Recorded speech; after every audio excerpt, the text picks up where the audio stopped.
Muntazam ABS uchburchak berilgan. K nuqta AC tomon 2:1 nisbatda, M nuqta esa AB tomonni 1:2 nisbatda. Ikkala holda ham A3 dan boshlab hisoblaganda bo'ladi. KM kesma uzunligi ABS uchburchakka tashqi sig'gan aylana radiusiga teng ekanligini ko'rsating. Hop, bu yerdan K nuqta tanlab olamiz. 2:1 nisbatda bo'lgani uchun 2x x nisbatda. M nuqta esa x 2x nisbatda bo'ladi. Bizdan KM kesma uzunligi ABS uchburchakka tashqi sig'gan aylana radiusiga teng ekanligini ko'rsating.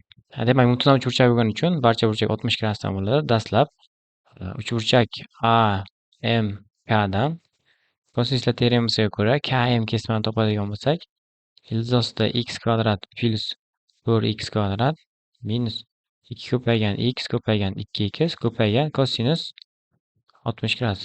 Kosinus 60 gradusda 1 taqsim 2 bu bilan qisqarib ketadi. Hop, hisoblaydigan bo'lsak, demak, ildiz ostida 3x.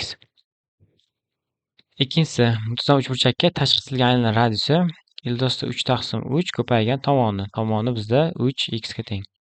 3 lar o'zaro qisqarib ketsa, ildiz ostida 3x. Bundan kelib chiqadi KM tenglik tashqi sig'gan aylana radiusiga.